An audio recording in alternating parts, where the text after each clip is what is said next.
নমস্কার, আমি মিনা বলছি। আশা করি তোমরা সবাই বুঝতে পেরেছো আর তোমরা সবাই ভালো আছো। আমিও খুব ভালো আছি। আজকেও তোমাদের একটা সেলাইয়ের ভিডিও নিয়ে চলে এসেছি। তোমাদেরকে কীরকম লাগে সেটা অবশ্যই তোমাদের মূল্যবান মতামত আমাকে জানিয়ে কমেন্ট বক্সে একটা সুন্দর কমেন্ট করে দিবে। হ্যাঁ, আর প্লিজ আমার বন্ধুরা তোমরা কেমন আছো বলো। আশা করি আমি সবাই ভালো আছে। হ্যাঁ, আমিও খুব ভালো আছি। তো আজকে দেখো আমি আমার যে ঘরের টুকিটাকি কাজগুলো দিয়ে গিয়েছিল অন্য মেয়েরা, ওদের সেলাইগুলো করছে। হ্যাঁ, তো তোমাদের কীরকম লাগছে সেটা প্লিজ তোমাদের মূল্যবান মতামত আমাকে জানিয়ে দিও। হ্যাঁ, আর প্লিজ আমার ভিডিওটাকে কেউ স্কিপ করবে না, যেহেতু সত্যি ভিডিও একটু বানাতে গিয়ে না প্রচুর কষ্ট হয়, অনেক কষ্ট লাগে। তো তোমরা প্লিজ কেউ ভিডিওটাকে স্কিপ করো না, আর ভিডিওটা দেখবে।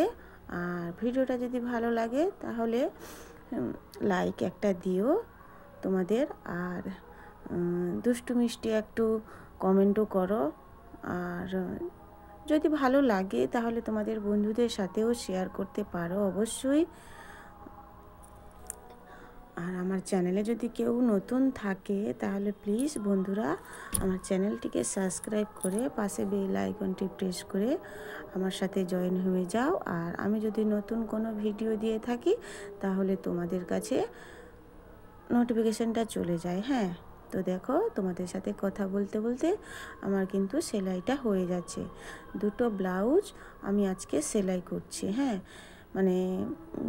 ব্লাউজ তো নতুন আনা হয় কিন্তু ফিটিংস তো হয় না, ওটা আমরা করে থাকি। হ্যাঁ, তো আমাদের দিদিরা দিয়ে গিয়েছিলো, বললো এটা একটা মাপ দিয়েছে, ওই মাপে সেলাই করে দিতে। হ্যাঁ, তো আমি ওইটাই সেলাই করছি, তোমাদেরকে দেখাচ্ছি কিভাবে সেলাই করছি। হ্যাঁ, সবগুলো ডবল সেলাই করতে হয়, না হলে খুলে যাবে, তার জন্য ডবল সেলাইটা করে দিলে খুব ভালো হয়, তাই না?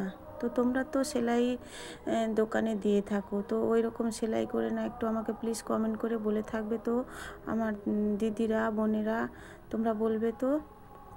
তো আজকে ভিডিওটা একটু বড় হয়েছে, 8 মিনিট 8.5 মিনিটের মতন ভিডিওটা হয়েছে। তো কি করব বলো, সেলাই দুটো আছে, দুটো সেলাই তো একটু বড় হবে না? সেলাই তো আর পট করে হয়ে যায় না, সেলাই কেন ওই ফুল বোনানো না একটু বড় হয়ে যায়। কি করব বলো তো, ছোট ছোট ভিডিও করতে পারি না, সব সময় সেলাই একটু বড় হয়ে যায়। আর সবাই তো বলে, শুনেছি যে একটু ভিডিওটা বড় হলে ভালো হয়, তার জন্য না সেলাইও আমার একটু দেরি হয়ে যায় আর ভিডিওটাও একটু বড় হয়ে যায়। তো কি করব বলো তো, এটাই। তো বন্ধুরা সবাই তোমরা প্লিজ আমার ওই সেলাইয়ের ভিডিওটা দেখবে, আর কীরকম লাগছে তোমাদের প্লিজ তোমাদের মতামতগুলো আমাকে জানাবেন। হ্যাঁ, কমেন্ট বক্সে সুন্দর আগে কিন্তু এত আমার কাছে কমেন্ট আসতো না, এখন সত্যি আমার কাছে অনেকেই কমেন্ট আসে। আমার একজন দিদিভাই কমেন্ট করেছেন যে দিদিভাই তুমি যে ফুলটা বুনছো না ওটা একটু হাত সামনে দিয়ে বুনবে, তাহলে ভালোভাবে দেখা যাবে। হ্যাঁ, আমিও বুঝতে পারি দিদিভাই গো, সরি, যেহেতু না ক্যামেরা ঠিক মতন ধরতে পারছি না, আমিও বুঝতে পারছি, ছেলে তো ক্যামেরা ধরছে, তো এদিকে সেদিকে একটু হাত তো নড়াবেই। হ্যাঁ, তো কী করব বলো তো, ঠিক মতনও আমি ভাবছি, সেটা না দেখালে তোমরা বুঝতে পারবে কীরকম। হ্যাঁ, সেটাই। তো ওই দিদিভাইকে অসংখ্য অসংখ্য ধন্যবাদ, যেহেতু আমাকে ওইটা বলে দেওয়ার জন্য। আমি এরপর থেকে অনেকটা ভেবেচিন্তে কাজ করব। হ্যাঁ, যাতে যে দেখো আমি তো তোমাদের শেখানোর জন্য কাজটা করছি, তাই না? তো আমি যদি ভালোভাবে যদি জিনিসটা না করি তাহলে তোমরা দেখাই, তাহলে তোমরা বুঝতে পারবে কীরকম বলো।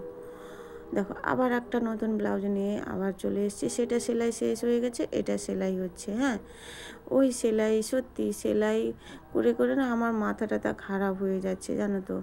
সেলাইয়ের সব সময় সেই সেলাই আর সেলাই, কি করব বলো, সেলাই ছাড়া জীবনের আর কিছু নেই। প্রথম থেকে তো সেই সেলাই সেলাই আর কিচ্ছু নয়। আমার এটা এটা হলে আমার শেষ হয়ে যাবে সেলাইটা। হ্যাঁ, তো এটাও একজন দিদি দিয়ে গেছিলো, যে দিদি বলল ওইটা মেরে রাখবে। আর এখন আমার অনেক সেলাইয়ের চাপ হয়ে যাবে, কেন জানো তো, আমাদের এখানে একটা মেলা আসছে, মানে আর 10-15 দিন মধ্যে একটা মেলা আসছে। ওই মেলার মধ্যে তো সেলাইয়ের প্রচুর চাপ হয়ে যাবে। হ্যাঁ, তো আমাকে সেটা একটু কমিয়ে কমিয়ে আসতে হবে। সব মানে যেগুলো পুরনো আছে সেগুলো সব সেলাই করে দিতে হবে, না হলে আমার চাপ হয়ে যাবে না। তার জন্য এখন থেকে আমি মানে এখন কয়েকদিন সেলাইয়ের ভিডিও দেবো। হ্যাঁ, ফুল বোনার ভিডিও আর দেবো না, সেলাইয়ের ভিডিও দেবো প্রতিদিন। তো ব্লাউজ, সে ব্লাউজটা দেখলে, সেটা ব্লু কালারের ব্লাউজ, এটা হচ্ছে একটা সাদা ডিজাইন ব্লাউজ। এই ব্লাউজটা খুব ভালো। হ্যাঁ, ওর হাতটাও কি বলে, ওই হাতটা ঘটি হাতা, খুব ভালো লাগে ব্লাউজটা। হ্যাঁ, তো বন্ধুরা তোমরা দেখবে ব্লাউজটা কীরকম হয়েছে। সেলাই শেষের পরে আমি দেখাচ্ছি, হ্যাঁ, ভালোভাবে। তো দেখে প্লিজ বলো কমেন্ট করে আমাকে। আর সত্যি বন্ধুরা, মানে ভিডিও কালকে একটা দিয়েছিলাম, সেই ভিডিওটা কালকে কিন্তু অনেকজন দেখেছে, কিন্তু তার মধ্যে এভারেজ ভিউ এত কম দিয়েছে, সেটা কেন আমি বুঝতে পারি না। কিন্তু সবাই বলে আমি পুরোটা দেখেছি, কিন্তু এভারেজ ভিউটা কম আসে কেন, সেটাই তো বুঝতে, সবাই, শুধু আমার নয়, সবার ওইটাই হয়, এভারেজ ভিউটা কম আসে। ওটা কী জন্য যে হয় আমি সত্যি নিজে এখনও বুঝতে পারছি না। ভিডিওটা কম বেশি দেখেছে, সবাই দেখেছে, তো তাহলে এত এভারেজ ভিউ কম যে আসবে সেটা হয়তো আমি বুঝতে পারিনি। হ্যাঁ, দেখো তোমাদের সাথে কথা বলতে বলতে আমার কিন্তু সেলাইটা শেষ হয়ে যাচ্ছে। হ্যাঁ, ওটা সেলাই করা শেষ হয়ে যাচ্ছে, আর একটু খালি বাকি দিলে আমার সেলাই পুরোটা কমপ্লিট হয়ে যাবে। হ্যাঁ, আর আমার বাম হাতে দেখেছো একটা মানে ছাই ভাব পড়ে আছে, ওটা লাইটের জন্য, জানো তো, লাইটের জন্য পুরো ছাইটা পড়ে যাচ্ছে। আমার লাইটেরও ঠিক রকম হচ্ছে না, জানো তো, মানে একবার না আমাকে মানে চিন্তা করি যে আমি ভিডিওটা আর করব না, জানো তো, এত বিরক্ত লাগে না, লাইটেরও ঠিক রকম মানে হচ্ছে না। আর এটা একটু অন্ধকার মতন হয়ে গেছিলো, যখন ভিডিওটা করেছিলাম না, অন্ধকার মতন হয়ে গেছে, তার জন্য ভিডিওটা ওই রকম, ওটা যদি দিনের বেলায় হতো না তাহলে ওই রকম হতো না আমাকে মনে হচ্ছে। তো আমি প্রায় ভিডিও দিনের বেলায় করি, আর যখন সময় না পাই না তখন ওই বিকেলবেলার দিকে ভিডিওটা করে থাকি, তার জন্য ওই রকম ছায়া একটা পড়ে যায়। কি করব বলো তো। তো আজকে আমি তোমাদের সাথে অনেকগুলো কথা শেয়ার করে ফেললাম, আর যদি আমার কোনো কথায় ভুল ত্রুটি থাকে তাহলে প্লিজ ক্ষমা করে দিও। আর আজকের মতো ভিডিওটা এইখানে আমার ব্লাউজ সেলাই করা শেষ। তো বন্ধুরা দেখো ব্লাউজটা কীরকম লাগছে সেটা প্লিজ তোমাদের মতামত, আমার মূল্যবান মতামত আমার কমেন্ট বক্সে জানিয়ে দিও, আমাকে খুব খুশি লাগবে। আর আজকের মতো এইখানে সবাইকে টাটা, বাই বাই, সবাই ভালো থাকো, সুস্থ থাকো, সবাইকে টাটা।